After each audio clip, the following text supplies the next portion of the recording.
will say question Q&A. And so please feel free. That will send the panelists as well as myself questions that you may not want to specifically ask in the chat. Question Q&A. And so please feel free. That will send the panelists as well as myself and questions that you may not want to. We definitely want you to feel free. We definitely want you to feel free to ask the questions in the Q&A or in the chat. I will be watching the chat as well as they will be able to see the Q&A. We won't keep the time long, but I do want to introduce our host for tonight, our moderator, Sylvia Carol Grant, who is a member of Word of Faith, as well as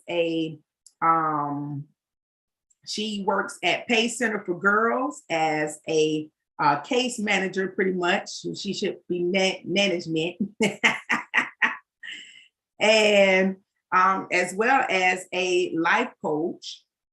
She has Matters of the Heart Solutions, and she definitely does really care for people and have a heart for people. I don't just say that because she is my sister and best friend, but I say that because that is who she is as a person. If you know her, you know Sylvia Carol Grant. She is also the founder of Priceless Pearls Youth Ambassador Incorporated. And so she imparts her knowledge and wisdom also into the young ladies of our future.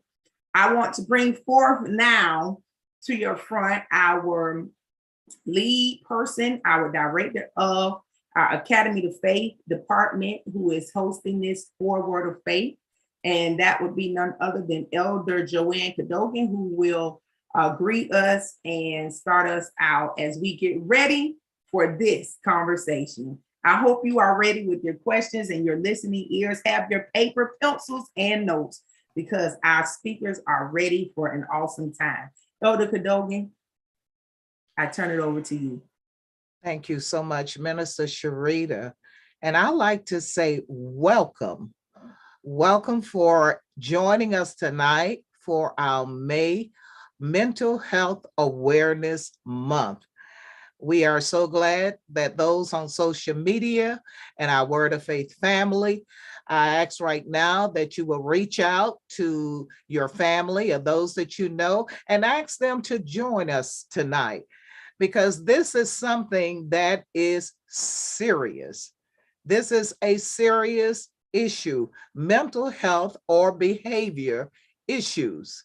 As you look around in the schools and the communities and the neighborhood, you notice that there are more behavior issues that's being recognized. And if you don't recognize, tonight we have a panelist that is going to bring it on in. So there should be no more excuses of wondering about what's going on with someone that you know. Learn how to recognize some of the symptoms. So I am so happy. I think we have the best of the best tonight of our panelists, and they are ready. And we're going to go before the Lord, and we're going to release them. Feel free to make sure that you submit your questions. No questions is too hard. No questions are too small. So feel free in the chat room. Or else text me or text Minister Sharita. We'll be more than happy because they're ready and they want the questions and we want to put them to work tonight. All right, let's go before the Father. Heavenly Father, we thank you for this hour once again, for making us aware of the mental health issues that surrounds us each and every day. We are covered from world to world. And now, God, you have allowed us the opportunity to become in knowledge of what is going on. So I pray for the panelists, Father, that you will open them up, that they may be transparent and fill us, oh God, with all that you have given them for us tonight.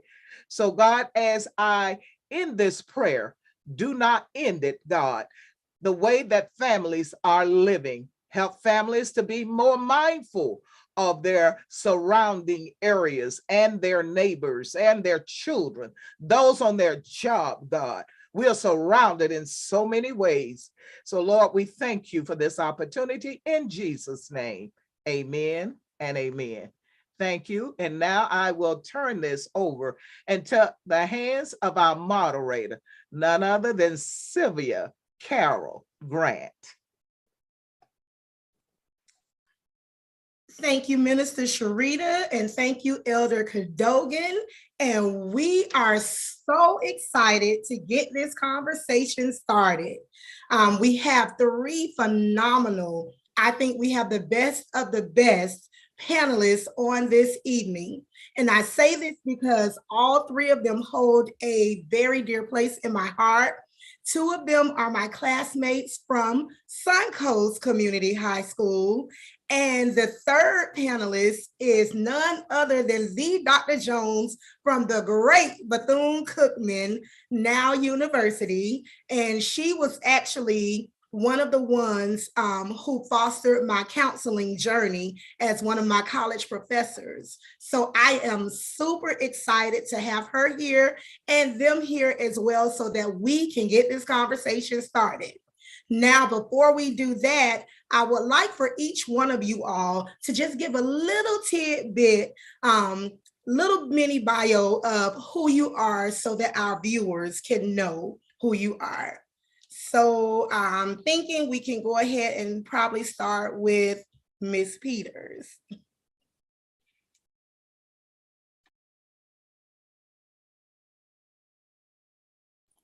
You can unmute, Ms. Peters. It's okay. Well, yeah, okay. Take two. Hello, everyone. My name is Cortina Peters, AKA the Girlfriend Therapist, and I am the owner of the Noir Center for Intuitive Healing and Counseling. I am a licensed mental health counselor in the state of Florida, and I am a licensed professional counselor in Wisconsin, Georgia, and Texas. I'm also a published author and an international life coach. I specialize in sex therapy. I am a sex therapist. And I also specialize in racial trauma and racial stressors and mental health things that impact Black Americans. I am also a 2-time cancer survivor and a lupus warrior. Shout out to all of the luppies out there. Today is World Lupus Day. So I just had to do that little shameless plug. And I'm excited about the conversation. Thank you so much, Ms. Peters. You know, we're ready to get started. Next, we'll have Mr. Williams go ahead and give us a little bit about himself. My mother raised me to let women go first. So I'm going to pass on and let Dr. Jones, if that's proper protocol, to go ahead and introduce herself. Very kind of you. Thank you so That much, Mr. will Williams. be fine. Thank you so much. Very kind of you, Mr. Williams. Greetings to everyone. Thank you, Sylvia Grant, for inviting me to join the session tonight. Greetings to all of the leaders of Word of Faith, the spiritual leaders in all of your respected places and titles, and to my colleagues here on the panel. So my background by trade is teaching, and my field of study by trade is interpersonal communication, which is how I met Ms. Grant. She was one of our communication majors at Bethune-Cookman. And so these types of topics certainly are dear and near to my heart because they are inherently a part of interpersonal communication, conversations, and from their small group and all of that. I currently serve as the acting provost of Porter campus, the Porter campus of Pasco Hernando State College. I also serve on the National Board of Church of the Everlasting Kingdom. I serve in the Episcopal Office of Overseer of our Fivefold Affairs team or ministry. And outside of that, I'm a busy bee and I love people. I'm a bridge builder, and I'm again excited about this conversation. So I'll stop there. Thank you so much, Dr. Jones. And now, last but not least, Mr. G. Allen Williams. Good evening, everybody. I'm happy to be here. I want to thank Sister Grant for inviting me to be on this panel. I didn't realize I was coming after so many heavy hitters. I would have gone first if I got mine out the way. But my name is G. Allen Williams, 20-year veteran in education, owner of Big Al's Gourmet Barbecue Sauce, youth mental health first aider, former coach,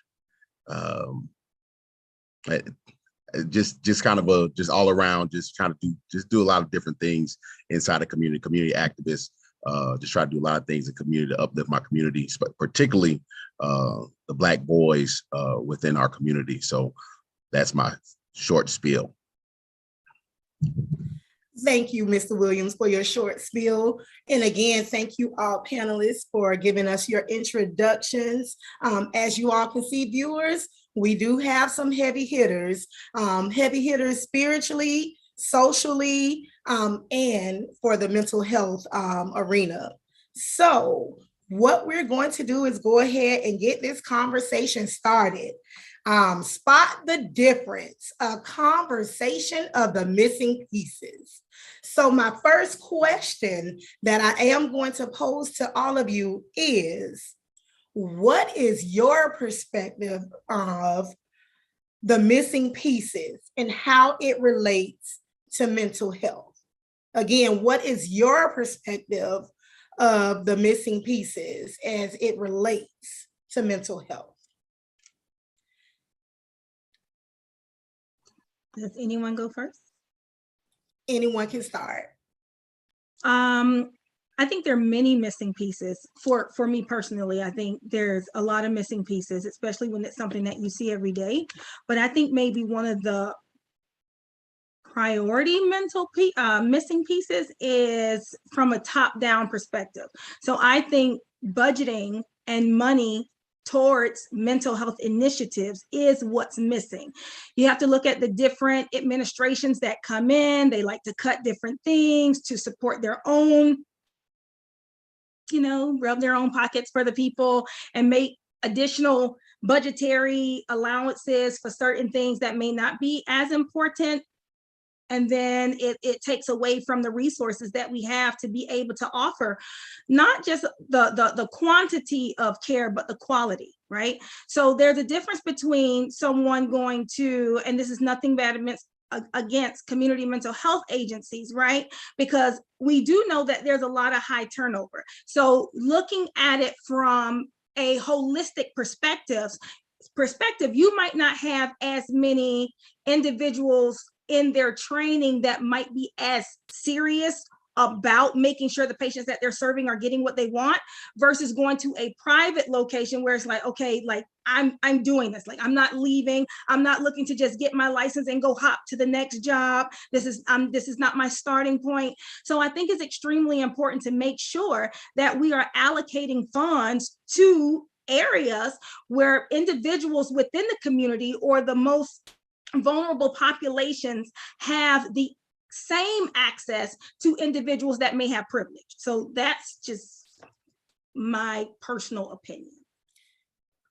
I actually totally agree with you, Ms. Peters, because a lot of the others, sometimes they have access to these emotional wellness programs. Okay. And we need that money so that we can put that back into our communities too, as well, so that we can have multiple emotional wellness programs so that they can benefit from them. So I totally agree with you.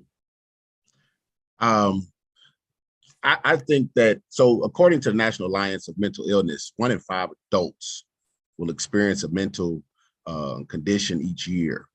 So if we're looking at the statistics about it, we have a lot of people inside the different communities, particularly the African-American community, that don't have the knowledge and understanding of what mental illness is. Of course, we all know that there's a stigma that surrounds mental illness, particularly in the Black and Brown communities. But they just don't have the knowledge. Even if you're going down all the way down to elementary, middle school, into the K-12 education, we don't do a good job of informing our youth, informing our elders surround what mental illness or what mental illness, mental health is about, how to preserve good mental health, what happens when you see your mental health starting to decline. We don't have we don't have resources, even access to resources, particularly in the Black and Brown community.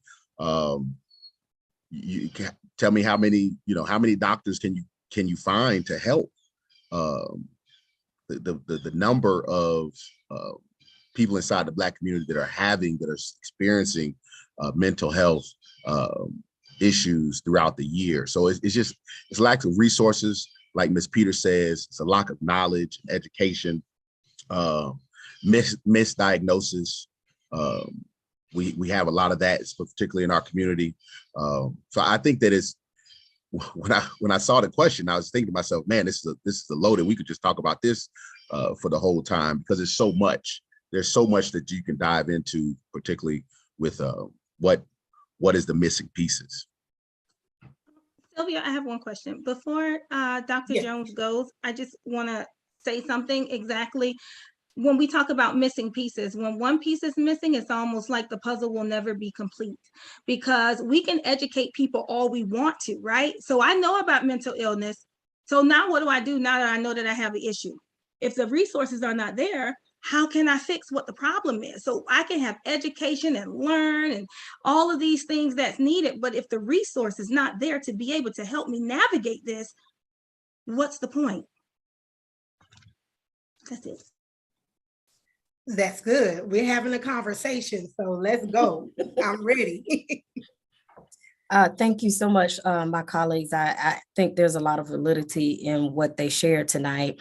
And I'm gonna let the secret out the bag. We have a list of thought-provoking questions that we received before tonight, and I appreciate that, because they indeed were thought-provoking. And I know you may not get to ask all of them, but I really appreciate them.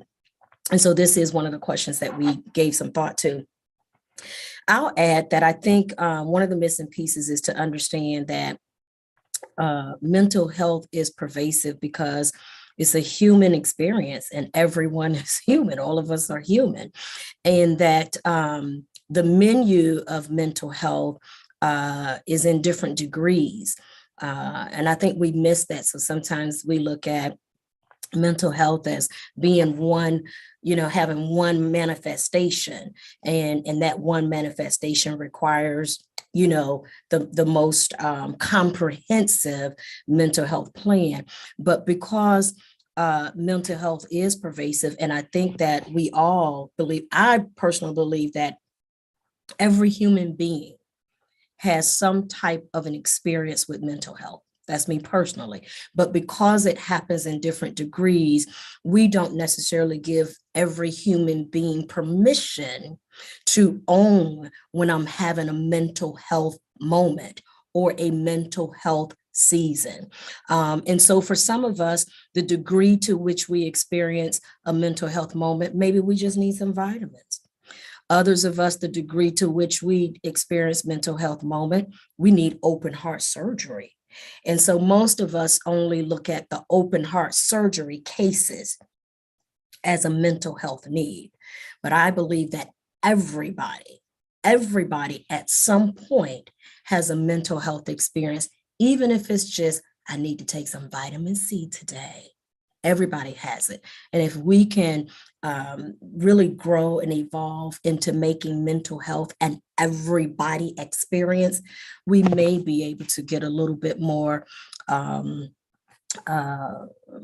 be a bit more progressive in all that my panel colleagues were talking about in terms of resources, access, and so on and so forth.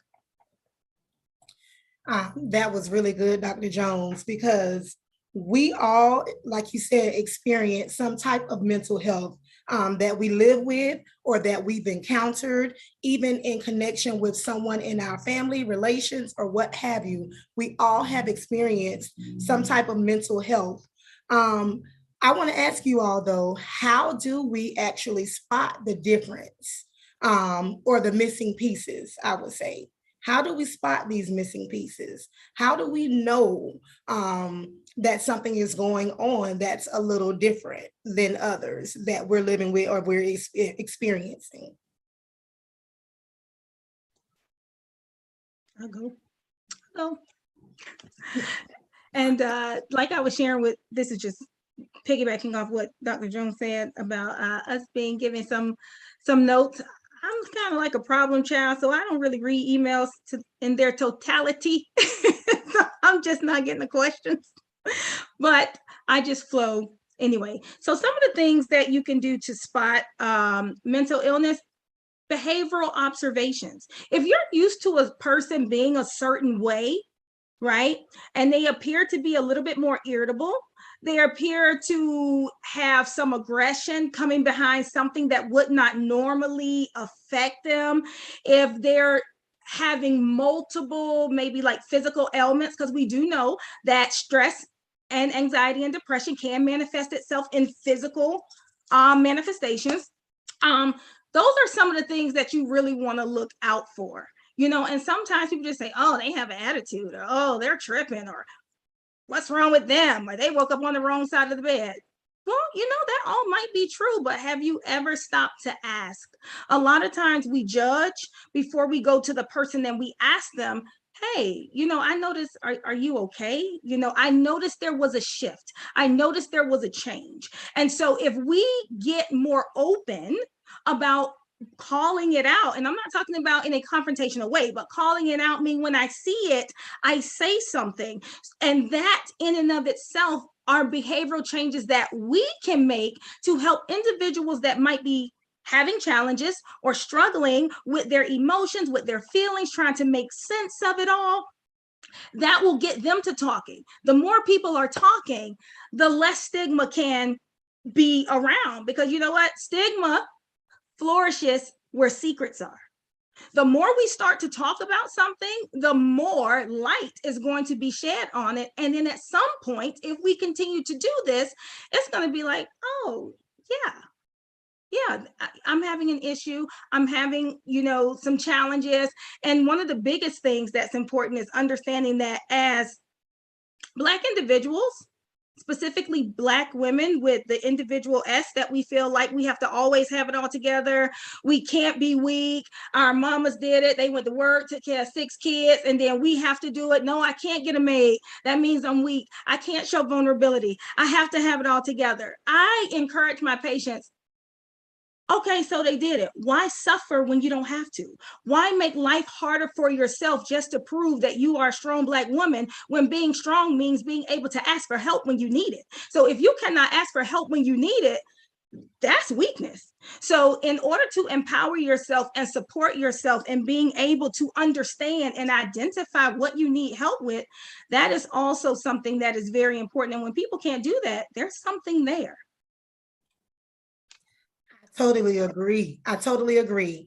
Mr. Williams, what would you say? How would we spot this in the schools, the missing pieces in the schools? So one of the things I try to look for, particularly in the school setting, but just in regular life, I kind of operate off the 4 L's. And that's, I pay attention to the way they laugh. Is something going on where they're laughing? That like Ms. Peters says, their demeanor is different. They used to be laughing, they used to be jovial. Now they are not. There's been a shift in that. The way they love, they used to have friends, now they don't have friends, or things of that nature. The way they learn, they used to be on top of their grades, now they could care less about their grades. They don't care. They have this. It's just, there's a shift, like Ms. Peters said, there's a shift. And then the way they live, they went from caring about their shoes and caring about their clothes to now you see them coming to school and they could care less. They got, they look like they haven't bathed in a while. They look like they're just not caring for themselves. So what I try to do is I try to pay attention to those 4 L's. The way is what's going on with them. Is it affecting the way they laugh, the way they love, the way they learn, and the way they live? I love that. It's so practical. And I love the alliteration too, but it's so practical and a really neat first step to help us say, there might be a question. Let's do a little check-in. So I really love that. And I love what someone said in the comments as well, that I think it's important that we make seeing a therapist like an annual check-in, like a dentist, primary care physician. I think Erica Williams said that in the chat. I actually had that as one of my answers for way down on the question list. So we might as well just pull it out now. So I really like that along with that, because outside of that, it is a challenge. How many times have we seen people commit suicide and we didn't know there was a problem? Because sometimes a lot of times we become very good actresses. And so we know how to act around our laugh, love, learn, and live. But at the same time, I think if we implement some of that, I love that. Mr. Williams, did you create that? Because I'm gonna use that and I just make sure I don't plagiarize. No, don't. I didn't create that. I got that from part of my youth mental health first aid training. Okay. That's something that we kind of. Okay. Well, I'm gonna say I got it from Mr. Williams. So that's okay. That way I'm not plagiarizing. So if they want to know where they can get it from, they can come to you. Maybe we can Google it and find it in the training literature. But I'll stop there because you've got so many other great questions as well. But I do think what my panelists have said is wonderful. And I do think we ought to emphasize some kind of a therapy, mental health routine to check in with each other. No, that is good. And yes, Mr. Williams, we're all going to be using that. I'm going to be using it tomorrow at work, just so you know, stealing your thunder. So with that being said, going on to one of our other questions, what are the most critical changes we must face for our future, or we must make, for our future when it comes to mental health?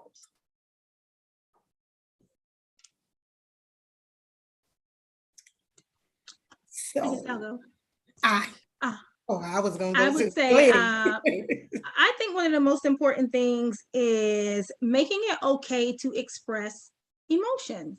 A lot of times people feel as though I can't show my sadness or my depression, but it's okay to show anger because it's a safer emotion to share. So for example, like when I'm working with, males, they can show anger easily.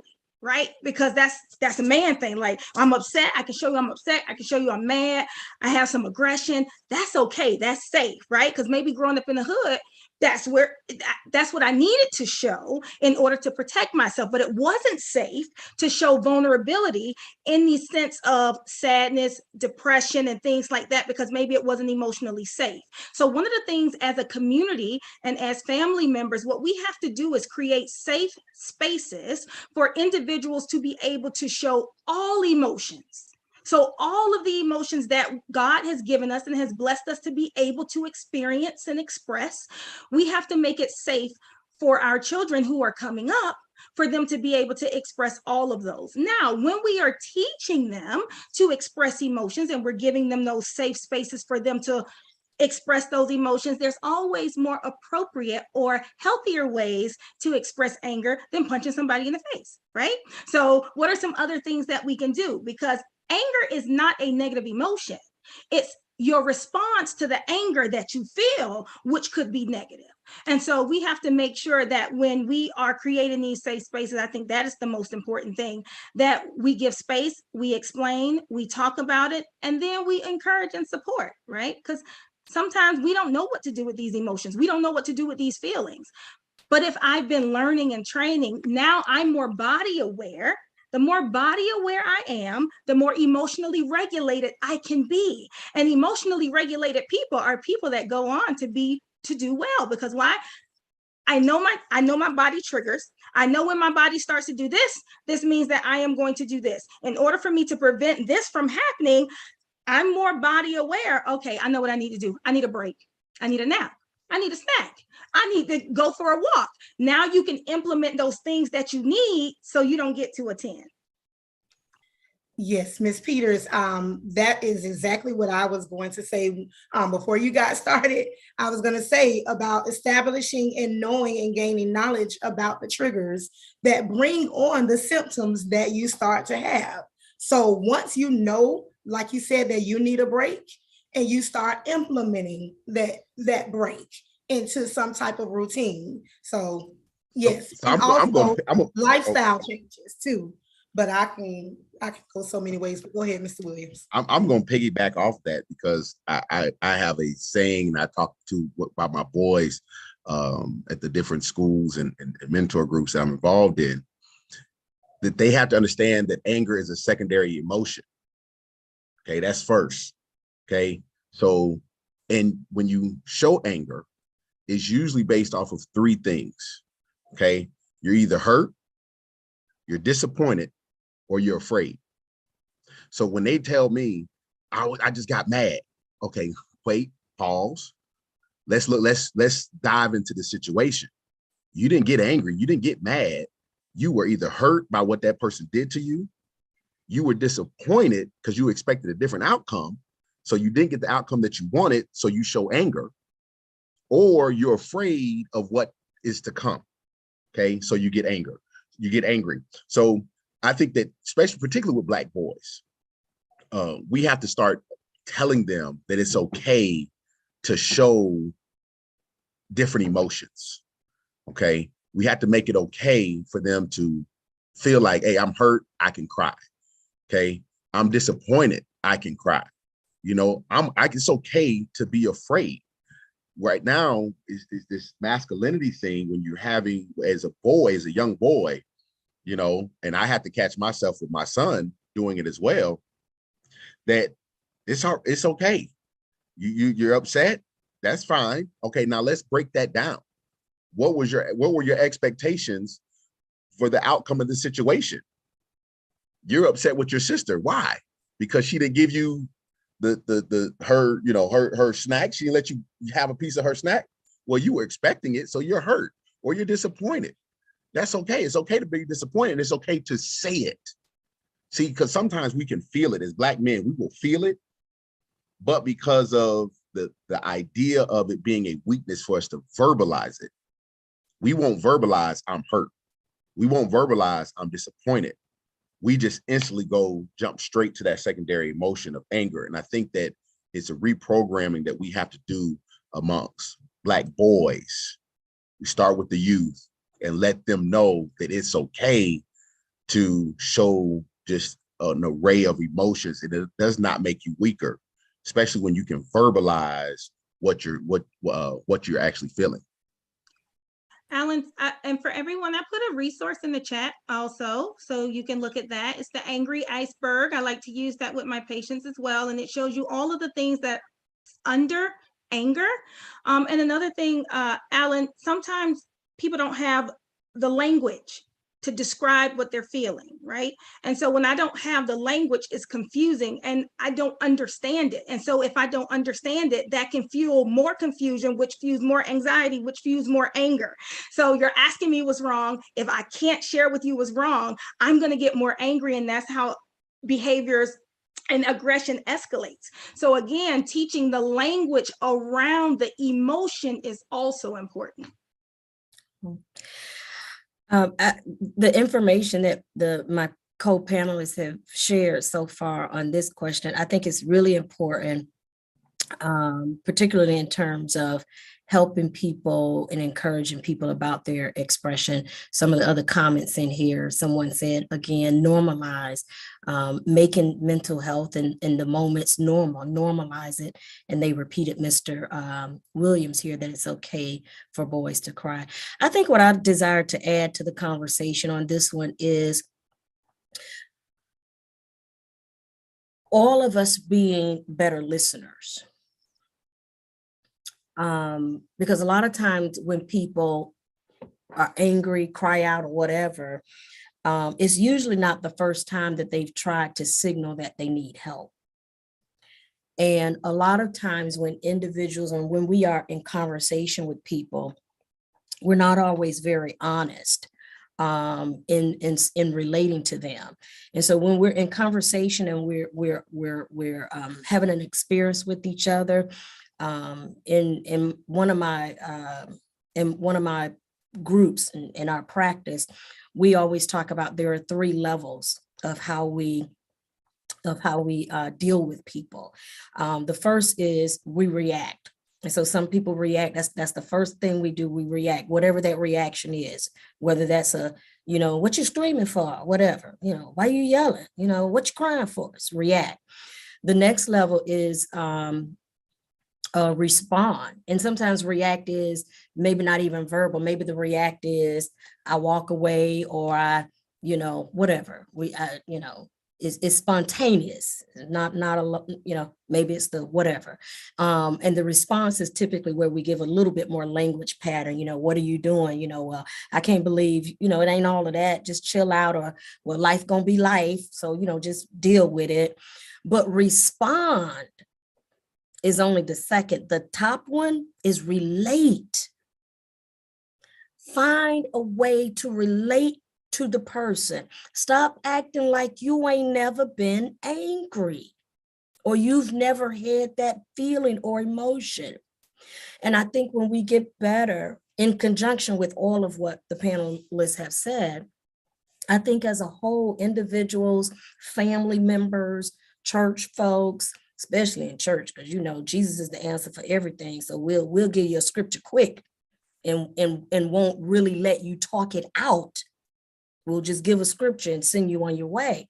And so making sure we take time to relate to people. Stop acting like you don't understand why somebody is having a traumatic moment. Stop acting like you don't understand why somebody is acting hysterical. Stop acting like we don't understand why somebody is screaming. You screamed 5 years ago. So you got your vitamins, you had your open heart surgery. So let's make sure that we're not shutting people down. Be open and let people be human and relate to them as human. Even if you didn't have that exact experience, somewhere in you is a capacity to relate. And that is the highest form of our connection. The fact that I can relate to your emotional experience. I might not have had it, but just the fact that you feel angry or you feel sad, come from a place of compassion and relate. And that, I think, will allow us, somebody said, thank you for being authentic. I think sometimes that will allow us to support people being ushered into the healing phase, counseling, therapists, and so forth. My students always light up whenever I tell them I was in therapy for 2 years. I always get that's a shock to them because people don't go around talking about it. I tell them quick. Best thing ever happened to me. I went because my fiance was shot and killed in front of me, and I figured therapy session was going to be a few sessions. I dealt with the death, and hey, 2 or 3, I was done. I was able to process the death and the transition and what I witnessed and what I saw. But I stayed in therapy for another 1.5 years because I didn't realize I was still thinking about stuff when I was 3. I didn't realize I was still angry about stuff when I was 13. And so when we are honest with ourselves and honest with people, and we stop just reacting and stop just responding and start relating, we can usher more people into a healing journey. Whew, this is so good. And I saw one of our viewers say we also have to know where we are on our healing journey. And that is so true because everyone has a different stopping point where they are on their healing journey. So this is so good. So good. What we're going to do at this moment, we're going to take a pause and have 2 testimonials from 2 people who have actually experienced some mental health traumas or are actually experiencing them at this moment. And they want to give 2 testimonials for our viewers to hear. So we're going to pause for a minute have those two testimonials. We're going to start with Miss Tracy, and then we're going to start back the conversation for a little bit more of part two. So Miss Tracy, you're up for your testimonial. Good evening, everyone. I want to say that this conversation is awesome. It's amazing. For me, when you lose someone that you love, it does create an emptiness. It creates an emptiness in your heart and in your life. And that loved one now becomes that missing piece in your story. I have a lot of missing pieces, but that one missing piece that created the biggest impact on my life is when I lost my daughter. My world came to a standstill, but I was still that lifeboat. But now I was a lifeboat that had a slow leak. Still working, doing what I do, teaching everything else, helping others, but I was unable to help myself until I remembered how much my daughter loved life. And I knew that she would want me to live, not just exist, but to live. And so here I was ministering to others, helping to teach others, you know, in pouring into others, but not able to do it for myself. And I realized I needed to begin to encourage myself, to speak life into me. I had to learn how to lean on my faith and lean on my relationship with God. And so I started thinking about those things that I used to do prior to her transitioning, the things that brought me peace, the things that brought me joy, that brought me comfort, that made me happy. Things like music, going by the water and just hanging out and listening to music, writing. And the more I started doing these things, remembering our times together, the stronger I started feeling. And if you're listening, I'm hoping that you understand that you need to live. Your loved one would not want you to just wither away, to just exist. They would want you to live. And so when those emotions hit you, and they're going to hit you like a big wave, ride that wave. Ride it, don't fight it, but ride the wave and go with the emotions. But definitely, please don't get stuck in where you are. You got to fight to live. Remembering that there's purpose in everything, even in the loss of that loved one, there's purpose. And although I will always have my missing pieces, I'm not broken. And hopefully through my missing pieces, people will be able to see God at work in my life and be able to see my walk and hopefully see something in my walk that they can use to help encourage themselves. Surround yourself with your village, those that are going to speak life into you, those that are going to encourage you, those that are going to allow you to be you, whether you just need somebody to listen, whether you need to cry, whether you need to scream, but they will allow you to be you. And so that you're not having to wear a mask, and you can actually start pulling those masks off and just being authentically you. And don't be ashamed to ask for help when you need help. It took me a long time to get to that point, but don't be afraid to ask for help, because there are people there that will help, but you have to ask. And understand that transparency is healing, not just for you, but for the others that are watching you, that may never necessarily have that contact with you, but they're watching how you're walking through, because they know what you're going through, or they believe they know what you're going through. And your walk of transparency could possibly help heal them.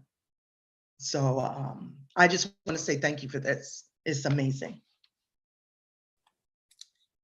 Thank you so much, Tracy, for your transparency and being vulnerable in this moment to share with others so that someone else may be healed in your testimony, because what you said, transparency is definitely sometimes the healing that you need. It can be the answer. The transparency part can be the answer for your healing. So we thank you so much for being honest and authentic in this moment and sharing with our viewers what it's like to go through some type of mental health concern, which deals with grief in that missing piece. So we thank you so much, so much.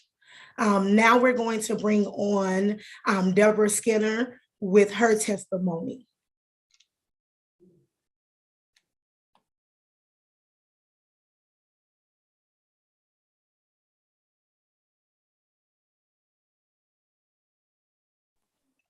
Good evening, everyone. Hi, I am Deborah Powell Skinner, and I am honored to be here tonight. And I want to say thank you to all the panelists that have been speaking, but Dr. Jones, it resonates so much with me because this has been my quote for life.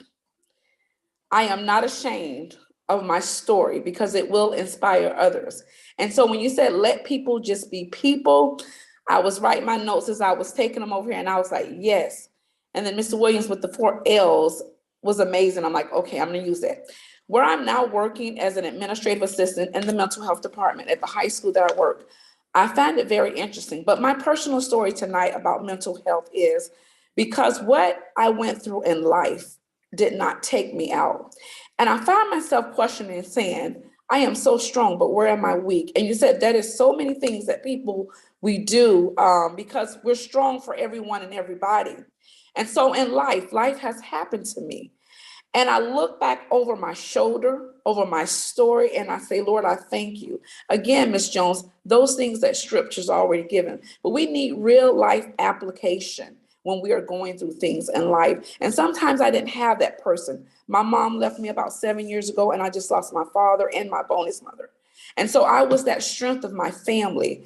And so I found everyone coming to me and me going to no one. But there were people in the church, there were best friends and everyone. But I remember being alone, and there would be this one lady that would always say, you never look like what you're going through. And it was many days in a dark place that I prayed that I would not allow my mental health to overtake me. I went to a mental health therapist. I looked for a Christian. I didn't think that was a good idea. Then I found a non-Christian, and I found that more rewarding. So I say to the panelists and to everyone that is listening, you pray about the particular therapist that you get, because sometimes we just think that the Christian knows everything, but that person that was not the Christian on my EAP was amazing. And I now work with an amazing mental health therapist that I am so inspired that I get free therapy sometimes. But again, it was things that would have taken some people out that I thank God daily that it did not take me out. And so I am blessed to be a part of this tonight, to just listen. But my story has always been an open book, and I'm not afraid to share it because I believe that it will inspire someone else to know that it's okay. Those things that I thought was going to take me out, and I thought long suffering was something that I would never get over. And I'm here today to say that I thank God for the long suffering because of who I am today. So thank you all for having me as the guest testimonial. I am blessed to hear everything that is coming for us. Cortina, I love you, and I think everything that you're doing is amazing. God bless you all. Thank you so much, Deborah, for that. Thank you so much. And something I took away from your testimonial, what you said is, find you a therapist to go to. But one thing that stuck out to me was even something that Dr. Jones said too as well. You both kind of related to each other, was find someone who is relatable for you and that can actually hear your heart. Sometimes we have to go through more than one to find the right one, but don't give up. Find somebody, because there is somebody out there that can relate to you so that you can heal and go through your process. So I thank you both again for your testimonials. So now we're going to get back for part 2 of our conversation. This has been going really, really good. So go ahead and just jump in So since we've been talking about the different missing pieces, how does these missing pieces actually affect relationships that we're in, whether it be friendships, our families, our coworkers, our mates, our church environments? How do these missing pieces affect those other areas in our lives? So I desire to first again say thank you to the women that just shared their testimonies, because those testimonies are a way of us continuing to break through the stigmas and relate and usher people into their healing process. And so I'm grateful to have heard those tonight. I also think it's very interesting that years ago when I was in grad school, as one of my electives, I took a class called Family Systems Therapy. And the one thing that I remember from that class is change. That the point in which most of us find ourselves in need of support, and to the extent of variations of mental health, is because we experienced a change. Somebody died, somebody wasn't born. Somebody lived, somebody died, somebody lived longer. Grandma lived to be 102, somebody got to take off from work, and support. This is all these different changes. And so that was really important to me, because it says that as we experience life, it's important for us to also just know that there are certain times that we're just more vulnerable than others. And so change, always pay attention to when you're experiencing change, life change, residential change, marriage change, child change, all of those different changes, financial change, even in the pandemic. Everybody knows, the need for mental health really expanded even through the pandemic. Okay.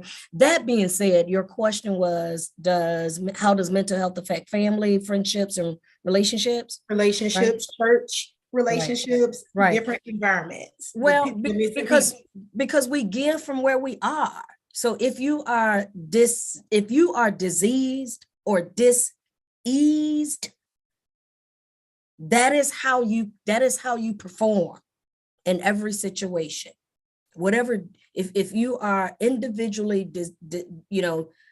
experiencing a challenge, disconnected or whatever, traumatized, toxic, overwhelmed, all of that often defines. Now again, we got some good actresses. There are some people that can act very well over it, but most of us, we carry it with us. Most of us carry it with us, and it impacts all of our environments. As a dean, college dean, provost, and all of that, a part of what I'm doing constantly is surveying to what degree does my team member need support.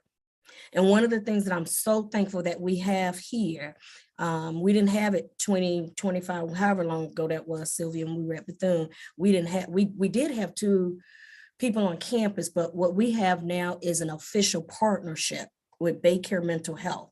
So at any moment, an employee or a student can call the number at any moment, even if you don't think it's just a little something.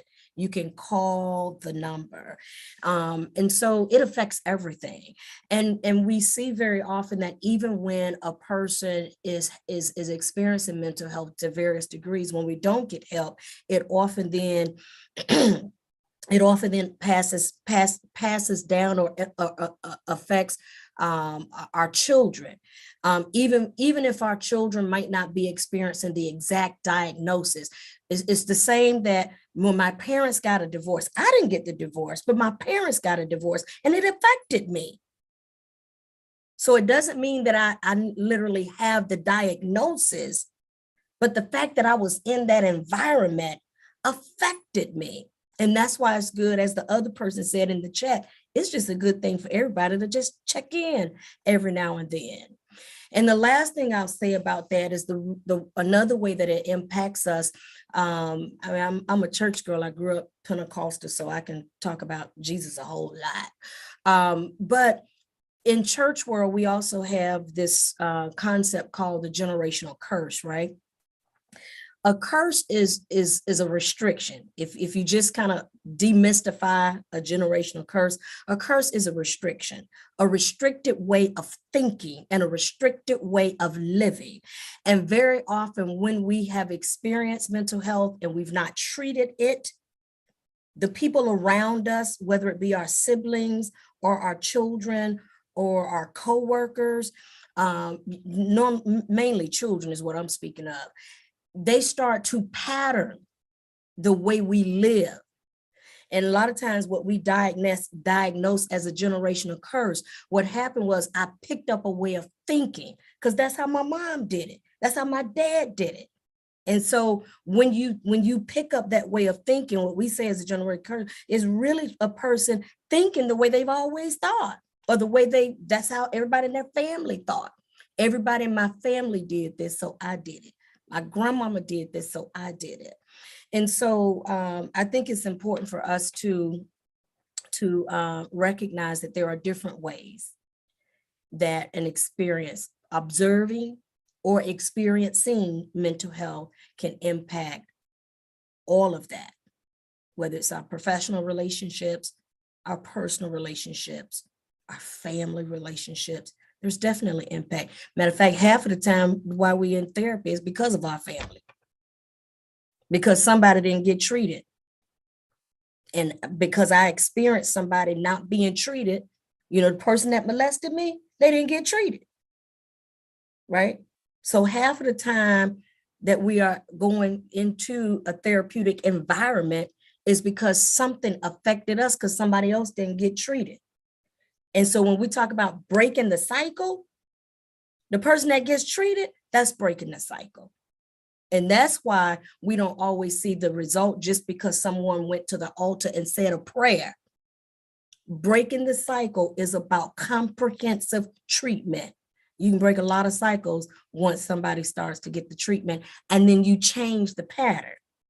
You change the way we think about mental health. You change the way we think about picking a mate. You change the way we think about getting a job. Change the way we think about money.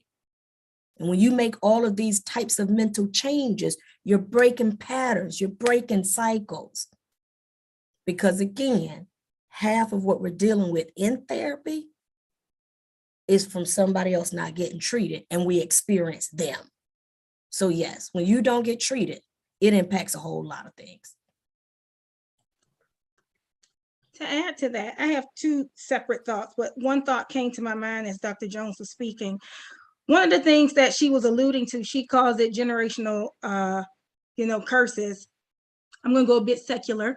So transgenerational trauma, right? So that is trauma that is passed down and coded within your DNA, right? So let's go all the way back to slavery, okay? So we had slavery, right? We experienced a lot of brutality. We had our children, our husbands, our wives, our parents, cousins stripped away from us. We did not know where they were. Now think about that in today's time. If you had your child stripped away from you and you didn't know where they were, what do you think would happen to you, right? So we are having all of these different types of experiences. When we're free, do we get therapy? No. Because after slavery, then you had Reconstruction, right? After Reconstruction, then you had Jim Crow, right? So and then after Jim Crow, you had segregation. So after all of these different types of period, as it relates to Black people, it's still trauma on top of trauma, on top of trauma, on top of trauma. So it doesn't change your DNA, but it changes the way that your DNA acts, right? Which comes out in the way that you act. So if your family is a particular certain way, because you're learning some of the behaviors, but you're also genetically predisposed to act a certain way based on how their DNA changed. So generational trauma, that's one of the things that going to therapy, you can help understand, why do I think the way that I think? Why do I act the way that I act? Why do I feel this way when I'm looking at my mom or my cousin or my uncle or whomever it is? So being able to go to therapy helps you understand, why do I do the things that I do? It helps you to answer the why my behavior is the way that it is. Now, that just came to me as Dr. Jones was speaking. But what I was going to say was about one of the things as it relates to relationships and friendships and everything. And one of the things that I created in my practice it's called the Troubled Tribe Therapy, right? Because I see a lot of couples, I see a lot of relationships, especially being a sex therapist who specializes in relationships. So I was like, you know what? Friendships are relationships. And sometimes when we have friendship breakups, those loss of relationships can be more devastating than an intimate partner relationship. So the same work we put into letting a dating relationship work, I believe we should also see if we can navigate a misunderstanding by going to therapy. Because if we have two people and they have their own ways of thinking, that's like having a husband and a wife, you know, they're fighting against each other. They might not be able to neutralize or have effective conflict resolution, right? So they might need that third party that's objective, that's able to explain and help them see, okay, well, this is what this one is saying. Doing the mirroring, doing imago therapy, doing all of these different types of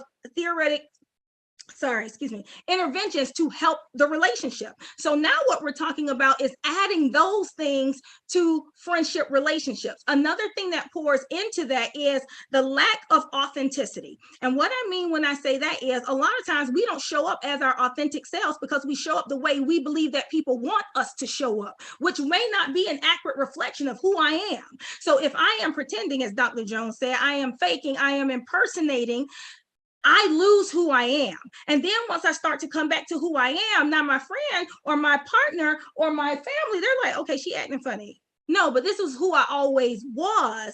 But I had on this mask because I was afraid of your opinions or your judgments or how you would judge me or what you would say about me. So I pretended to be what you wanted me to be when I was only hurting myself in the process. So that is another thing, not being your authentic self, what hurts relationships and friendships and partnerships and churchships and all of these other things. Just be real. And the only way to be real is to know who you are. If you don't know who you are, you cannot communicate to somebody else who you are. They're not going to guess. It's not going to be in an hourglass or a crystal ball and be like, oh yeah, that's who they are. No, you have to be able to communicate who you are to someone, but you can only do that if you truly know who you are. And you do that by spending time with yourself and really getting an intimate understanding of who you are. Why do I like this? Why don't I like this? Is this okay with me? Or has this been information fed to me? And it's not even really my voice that I'm hearing, but it's the influence of the voices of other people that are speaking to me because their voices are louder than my own. So that's why sometimes it's good to isolate yourself and spend time alone. So when you get with those friends and those dating partners and those church members and everything, you can show up as your authentic self. I like to say very quickly, I like the ongoing vocabulary, because even though I mentioned generational curses, I think you heard my point. We have to be able to extend the vocabulary. And so that's why I said a generational curse is really a pattern. It is a generational pattern. And the vocabulary that Ms. Peters adds to it is the pattern is your traumatized way of thinking. Yep. It's a traumatized way of thinking and being.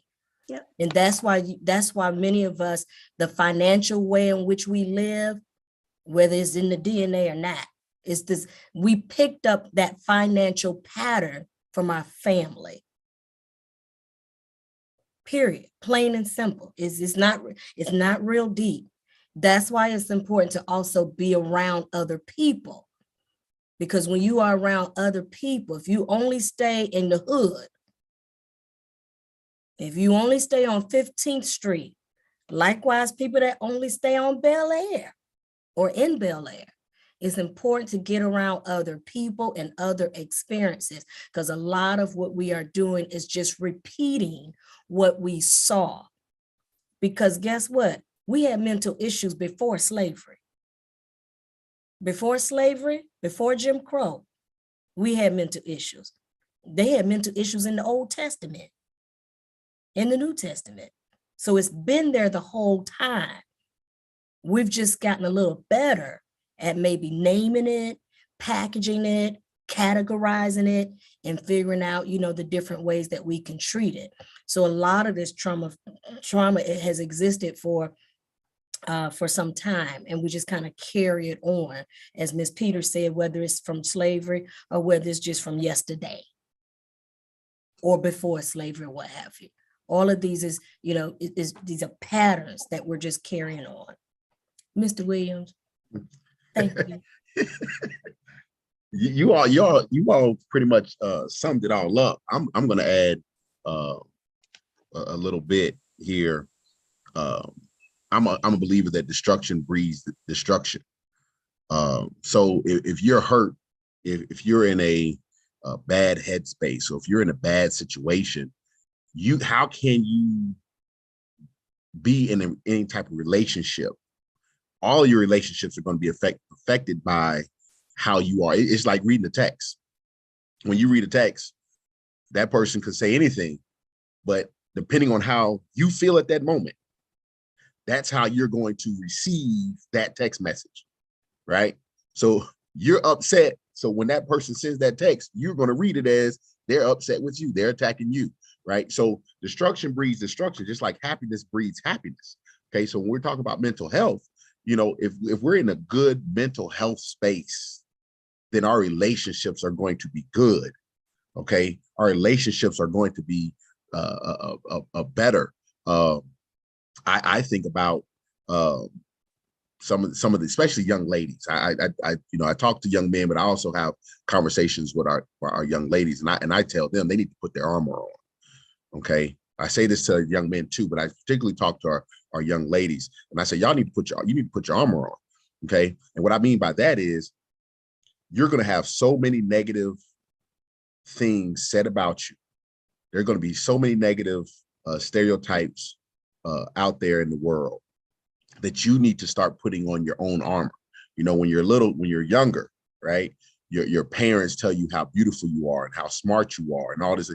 As you get older, your parents' voice gets dull and you can't hear them anymore. You start thinking to yourself, well, they supposed to say that, that's my mom. Or they supposed to say that, that's my dad. But if you don't put your own armor on and you don't stand in front of that mirror and you can't say to yourself, I'm a beautiful Black woman, or I'm a strong, intelligent Black man. I'm more than just my athletic ability. Okay. I am more than the outside that you see. I am deeper than that. If you can't put on your own armor, okay, to defend against all the negative things that are going to be thrown at you from the time you walk out that door to the time you come back in, you will succumb to those negative thoughts. Okay. And I know for me personally, being a Black man, me and some of my friends, we joke that, kind of jokingly, that a Black man, by the time he turns 18, he's suffering from PTSD. Okay. And the reason we say that is because every time we walk out the house, our prayer is, let me get home. Just let me get back home without any problem, any drama. I recall we were on a family trip just this past Christmas, and we're driving home and we got pulled over. I got pulled over. I was driving. I got pulled over. The immediate reaction that my body had, I tensed up. Okay, my wife tensed up. She was like, give me your wallet, give me all this stuff, so you don't move your hands, don't do it. That's psychological. That beats you up. And my son sitting in the back seat and he's seeing this.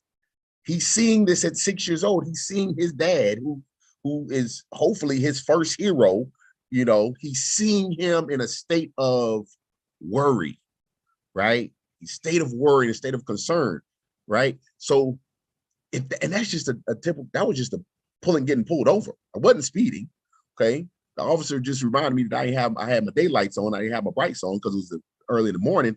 But just the trauma that you have to go through, just getting pulled over every single time. When those lights go on, you're driving down the road and the police officer throws his lights on. It's not for you. But as soon as the first thing you do as a black man, you're like, oh man, what I did. You're looking at you're making sure that you don't have anything on you. Like, I hope I can get through this. Okay. So it's just, and that's also putting that armor on. You have to defend against that. And we have to start teaching our young boys how to defend against that. Defend against those traumas that they're going to experience as young black men just walking out the door, walking in their own neighborhood and someone asking them, do you belong here? What are you doing here? My son, he was out, we was playing baseball. He was waiting on his turn. We were at a school. He went to go play on the playground. Person comes over him and says, you can't be here. Now, he's seen a whole bunch of other boys play on that playground multiple times. But this one time, he decides to go play on that playground. He gets told, you don't belong here. And we had to have a long conversation about that. I had to ask him, how did that make you feel? But but those things, that's part, I know I kind of went off of what the subject was, but those are some of the issues that we have to address, particularly with our young black boys, that they have so much, and black women as well, but our young black boys, they get beat up from the time they leave the house to the time they get home. And if they get home, and home is not a safe place, if they can't express themselves at home, they can't say, I had a bad day, mommy, and I just want to cry. If they can't do that at home, where do they have a safe place to discuss and to let go of the things that they've experienced all day long? Mr. Williams, one thing I want to say to that is two things. One thing when you said about the girls, when they're growing up, they hear their moms and their dads say they're pretty, and then as they get older, the voice gets further and further away. Those are individuals who have a head start, but there's so many children who don't hear any praise. They don't hear anything. What they hear is the exact opposite. You're dumb. You're stupid. Why are you doing this? You ugly. And because the parents themselves have trauma that they don't understand the trauma that they're inflicting on their children. And so one of the things that's important is us as adults and parents and mentors and professors and teachers and just influencers, aunties, cousins, we have to be very mindful about the words that we say. Sometimes it can be just as simple as a nickname, right? Pookie, let's say. And the child might not like that nickname. So we have to begin respecting boundaries at a very young age. So if a child does not like to be called something, why would we continue to inflict pain on this child by disregarding and minimizing what the boundary that they have set in place?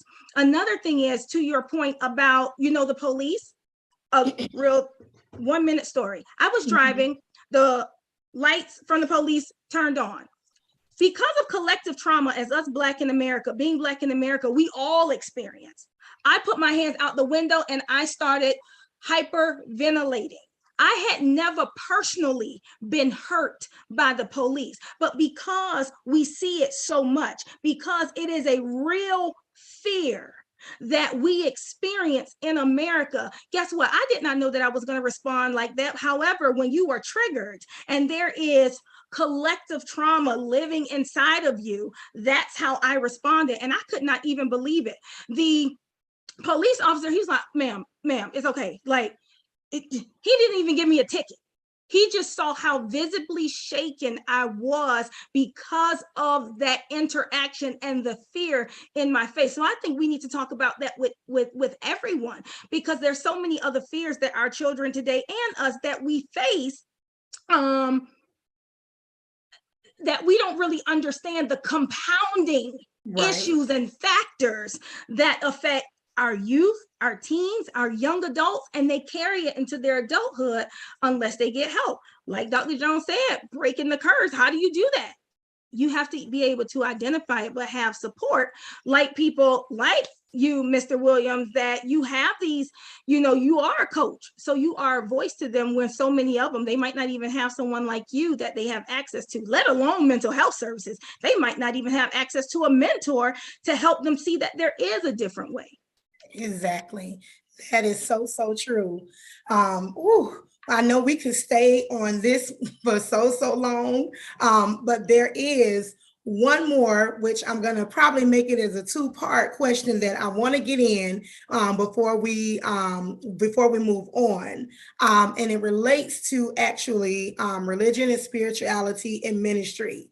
So do you all feel effectively lead in ministry and or in the marketplace, but more so in ministry, when they are not caring for their mental spaces or their mental health?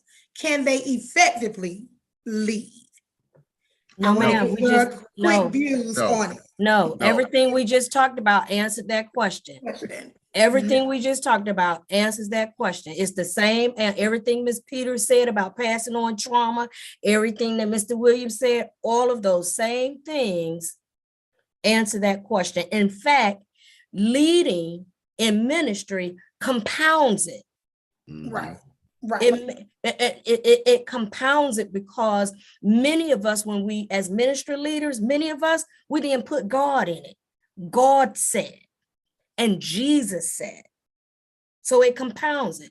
So anybody in leadership, anywhere, whether it's a police chief, a fire chief, and certainly a minister, and whatever title you want to give it, prophet, evangelist, pastor, put all of them in there.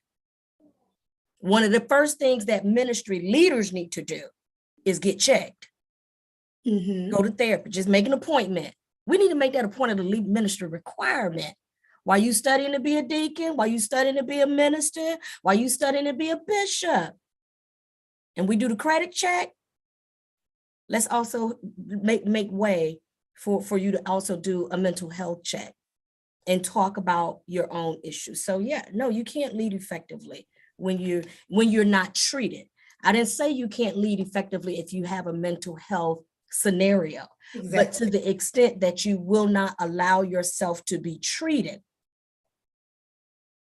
In fact, I said most of us are experiencing treatment because of what we've witnessed and experienced in our family. Many of us are experiencing mental health because of what we've witnessed and experienced in our churches. How many people have been molested in the church? How many people have been raped in the church? How many people go through domestic violence and the church mothers say, just stay there, baby, and pray? So from a ministry standpoint, we have actually, and I'm not beating up the church, y'all. I'm studying to be a bishop. I'm a year in. I got 2 more years to go. Okay. Consecrated as a national overseer last year. All right. So I'm not trying to beat up on the preacher as a non-preacher. I'm saying this from preacher to preacher. You need to get checked. You need to do what we, telling other people to do. A lot of times we're not even telling people to do it. And we need to really revisit the path of ministry. And I know that might play with people's theology a little bit. Some people do have a theology where you don't divorce. So, I'm not here to debate your theology, but I am saying for that very reason, there are many of us that are experiencing mental trauma and mental health issues because of what we've experienced from what's supposed to be the good news, what's supposed to be the healing balm in Gilead. And so from preacher to preacher, take time to get some healing. Your gift is still there, because gifts come without, your gift is still there, but take time from preacher to preacher. Going through 2 years of therapy was the best. It was one of the best things. You talk about an altar call. You talk about salvation. You want to talk about repentance. Repent means to turn, to change your pattern, to change your way of thinking from preacher to preacher. Come on. So I really encourage us from preacher to preacher to be mindful of that, because we've allowed too many women to stay in very abusive relationships using scripture. And we have allowed many of children to stay in abusive homes because of our theology. So. And I agree. And I see where Pastor Jonathan said objection. There must be more discussion to include church leaders. And I do agree with that, which is why I was going to ask you all, do you think that now that mental health is more prevalent, and of course, back in the day, in our churches, we didn't talk about it. We always just went to, let's go to God in prayer about it. And we pray. And we all know that praying, faith without works is dead. So we do have to put in some type of work, even in our healing processes or whatever. So including the leaders, church leaders in these conversations. What about the church leaders actually going out and bringing in some of the resources to the church? Because even one of the questions I had was us developing actually a safety plan in the church. Why not? Yep, we have safety plans in our workplace. We know us as counselors, we have safety plans for some of our students who need it. Even some of us who are going through therapy, we have a safety plan. We need to probably do safety planning in our churches, have a first aid 101 in our church ministries. Yeah. How do you all feel about that? And that is my last little tidbit. Absolutely. I know only because this is a ministry question. Yes. And I'm a fourth generation preacher. Okay. Yes. My presiding prelate is a licensed therapist. And has still has been in practice for 20 years. So this is something we just don't play about. Now, that was not what I experienced in my childhood church. In my childhood church, we played with mental health. We made mental health much more pronounced because of our theology. But I'm grateful to have continued to grow. And so in our current church structure right now, anybody that's studying to be a minister, deacon, elder, overseer, or bishop, you are required to take a class that we call Life Model Direction. And what it does is it gives you some tips to walk people through life change and to acknowledge when that life change just needs a little vitamin, you talking to them, taking them out to lunch because they got fired from their job, versus when this life change says we need to make sure we got Miss Peters on our list, on our resource list, and then we're going to connect you with Miss Peters. We even have a fund where we pay for it. Your first 3 sessions, we got you. So yes. So from preacher to preacher, we got to do better, period. And I make no apologies for saying that. I'm not a preacher. I'm not even a deacon. I'm a lonely member of the church. But I'm going to go on kind of a little differently. I think that a lot of times we see ministers and pastors and elders and everything, we put them in a different category. At the end of the day, they're leaders. They're leaders of their flock. They're leaders inside their community. Okay, if you're in a leadership position, whether it's a coach, whether it's a teacher, whether it's a mentor, whether it's a CEO, whatever it is, if you have people that are looking up to you, that are following you, you need to be in a good mental health space. Okay, because you cannot lead when you're traumatized. You just can't do it when you're going through something. The old folks used to say, how can you help when you're dealing with your own demons? Right? You're dealing with your own demons, and you're sitting up here trying to help somebody else. You can't do that. You can't do that. So any leader, okay, any leader really needs to make sure they know what they need. And if, like Dr. Jones said, if you have to go sit on somebody's couch, go sit on somebody's couch. But whatever it is, your daily mental health, whether it's meditation, whether it's exercise, whether it's sitting in a dark room and reading a book, whether it's going into the closet and praying, whatever it is that gets that day off of you and puts you in a good mental health space, you need to do that, practice that daily. It can't be, oh man, I had a bad day. You know what? I need to go exercise today. No, you may have had a bad day because you didn't exercise earlier, because you didn't exercise yesterday. And you let things get to you. So you have to find whatever it is. For some people, it's meditation. For me, it's meditation. I can sit down as long as I have quiet. Meditation and music. Those two things for me put me in the right space. Okay, so, but everybody has to find their own tools to keep them in a good mental health space.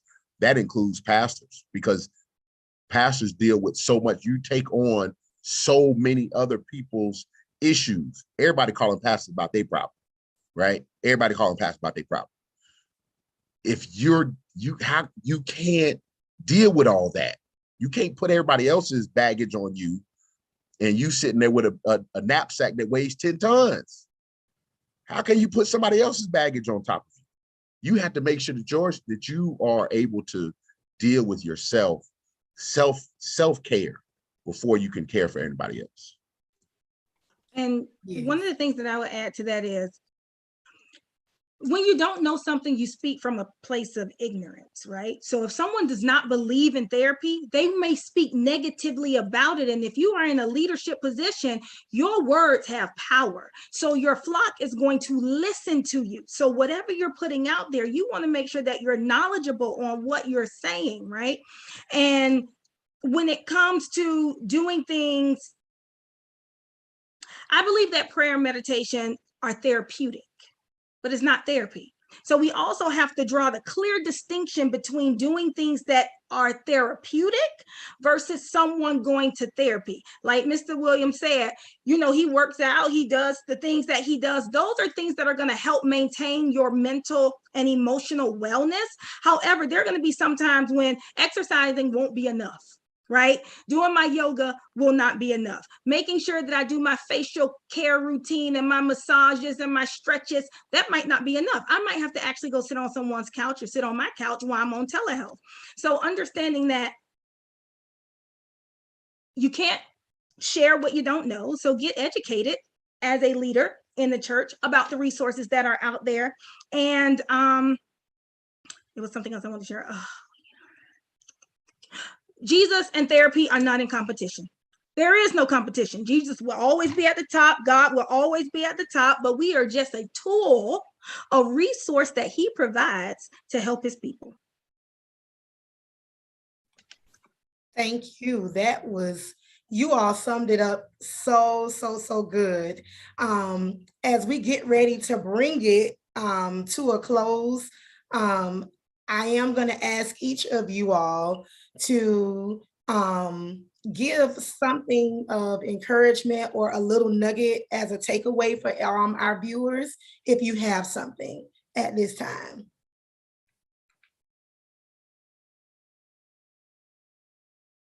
Yes, Jesus and therapy are not in competition.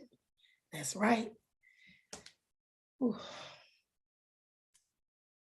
Well, everybody's slow to talk now. I guess I know. So I'll just be quick. Thank you so much, Sylvia. I'm not going to try to really give another nugget at this time. I'm just going to use this moment to say thank you for hosting tonight. Thank you, panelists, for allowing me to exchange insight and observations and reflections with you.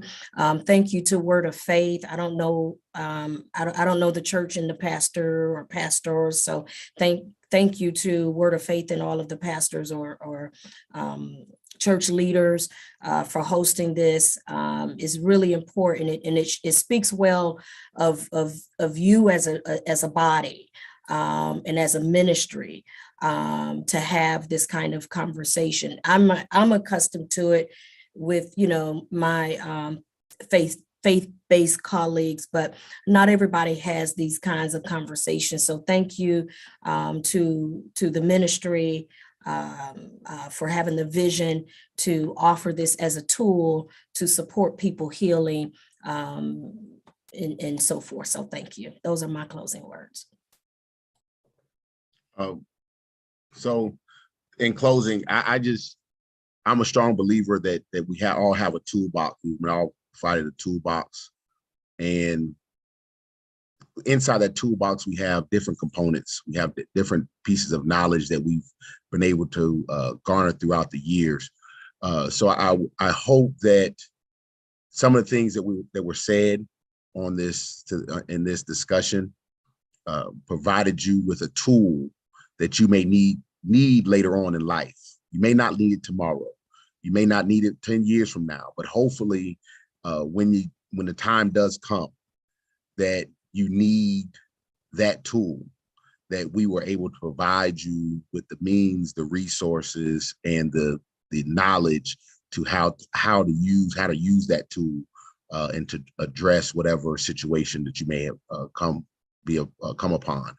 Thank you to the moderator, Ms. Grant. Thank you to the panelists, to Pastor Brown and the Word of Faith Ministry. Thank you for having me on tonight. I thoroughly enjoyed myself, and hopefully this is not the last time we would have this discussion because it needs to be had more frequently, particularly in the Black and Brown community, so we can take the stigma away from mental health within our community. Thank you. And I will just leave with, again, reflecting everything that everybody else said. Thank you to everyone. I think that this is a great thing that this ministry is doing, especially with helping to destigmatize what it means to have an open discussion about therapy. This is what is needed. This is one of those things that are going to help us get closer to people being more comfortable about talking about mental health. The only thing that I would leave everyone with is there is grace in the gray.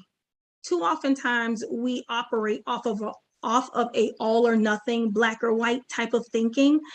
But I want to give you permission to give yourself grace. So be okay with living in the gray. You don't have to control everything around you. So God and grace are in the gray. Again, I would like to say thank you all so much from the bottom of my heart for participating in this panel. We have given them a lot of thought-provoking questions, answers to different things, and I just thank you all. You all know that you all hold a very, very dear place in my heart. So I thank you for your yes on this evening to share your expertise in the fields that you all work in daily. But I would like to leave the viewers with this quote, and it simply says, just because no one else can heal or do your inner work for you doesn't mean you can or you should or you need to do it alone. So know that there are people out there who have given a yes to help you heal through your transparency. Find that person who you can relate to help you heal, because you don't have to do it alone. There are specialists out there. There are counselors. There are therapists. There are coaches. There are ministers. There are different leaders out there to help you heal. So you don't have to, or you shouldn't have to do it alone.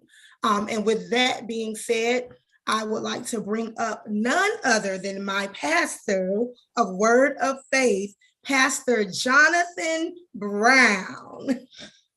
Hey, good evening, everyone. Thank you all to our panelists. Thank you all so much. I really, really appreciated the conversation. I even made my own comment as I saw some things, and I agree the conversation must be had. I agree that leaders need to ensure that we are not talking against the benefits of therapy and mental health.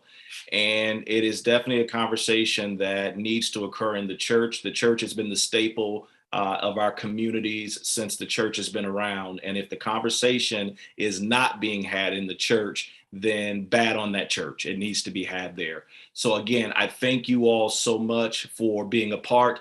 Sister Carol, thank you so much. Elder Cadogan and our ATF team, thank you all so much. Really appreciate this. And I pray that as the conversation continues to go forward, that you all will be our partners and we can work together to make sure we stress the importance of mental health in our communities. And I like, what was said to, Dr. Williams in our Black and Brown communities. I definitely want us to continue that conversation and really help our community.